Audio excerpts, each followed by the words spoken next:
All right, let's talk nomenclature or parts of a firearm, parts of a semi-automatic handgun. The reason I'm going over semi-automatic is because these are more common these days than another type of gun called a revolver with a cylinder that revolves.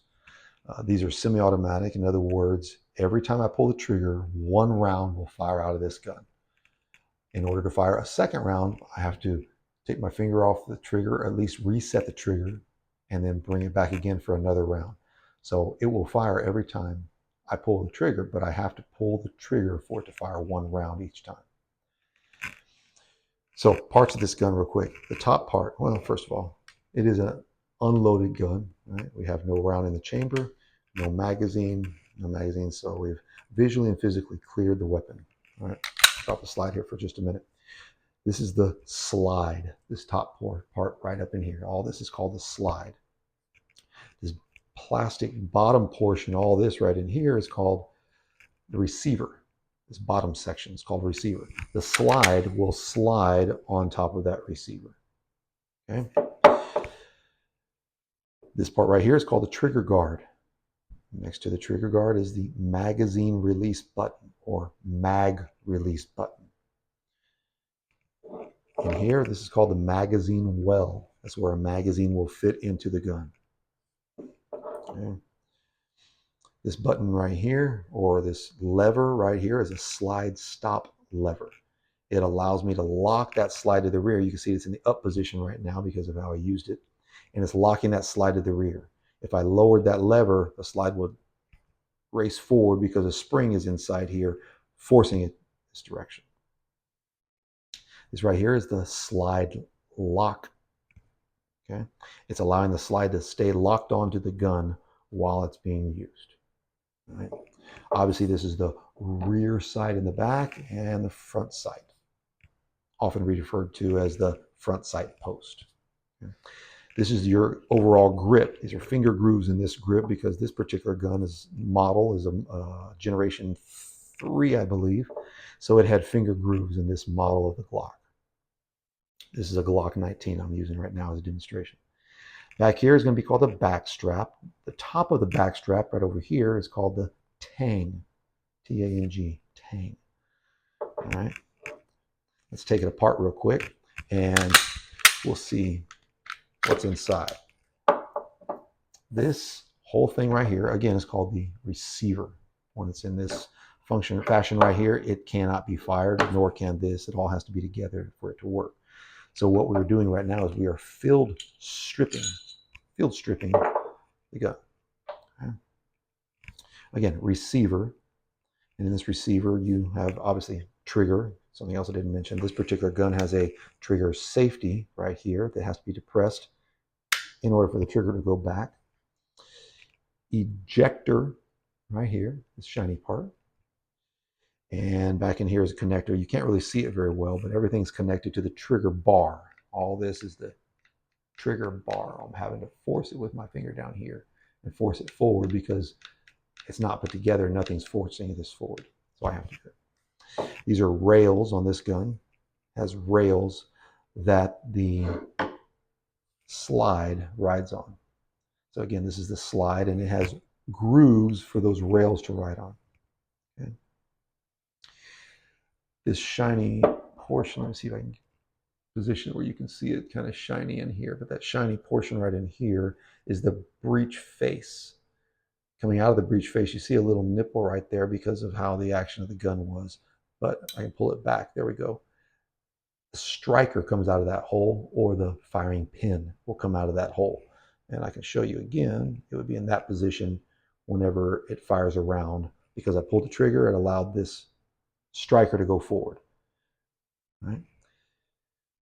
This whole hole right here is called an ejection port. It's where rounds get ejected out of. This ejection port. This right here is called an extractor. This was the ejector. This is the extractor. They work in conjunction with each other. For a round, whenever a round is in the chamber, it gets fired. Now the slide brings it back. It hits the edge right here.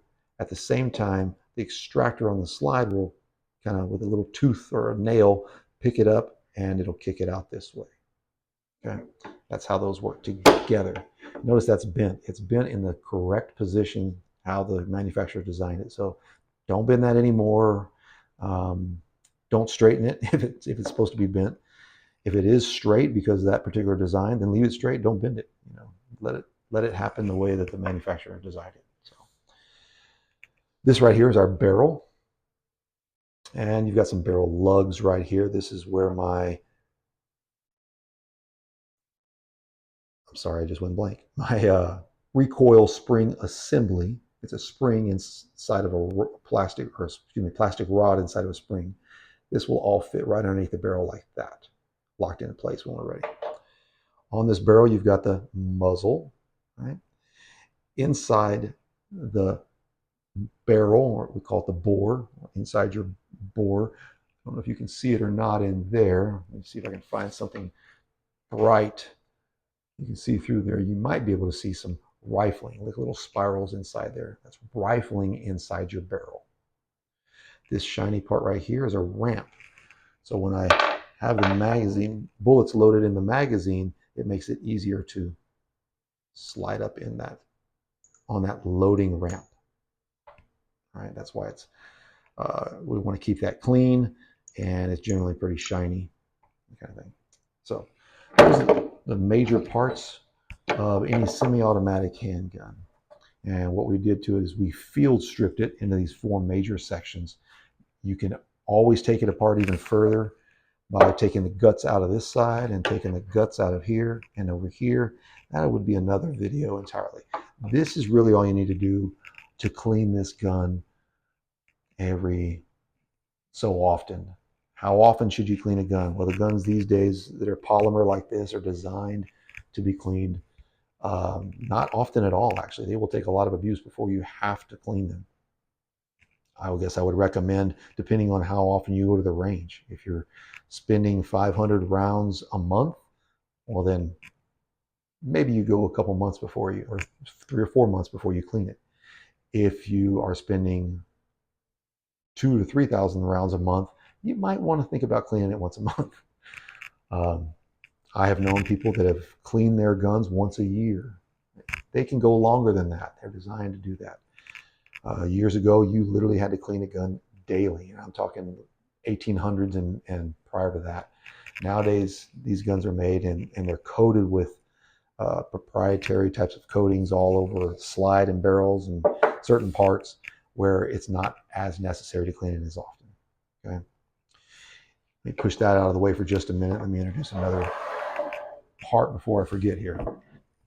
Another unloaded gun. This gun still has a rear sight and front sight post or front sight, but it also has a holographic sight, or an MOS, a modular optic system on here, or red dot. Multiple different names. I guess MOS would be the most correct, but it has nicknames as well.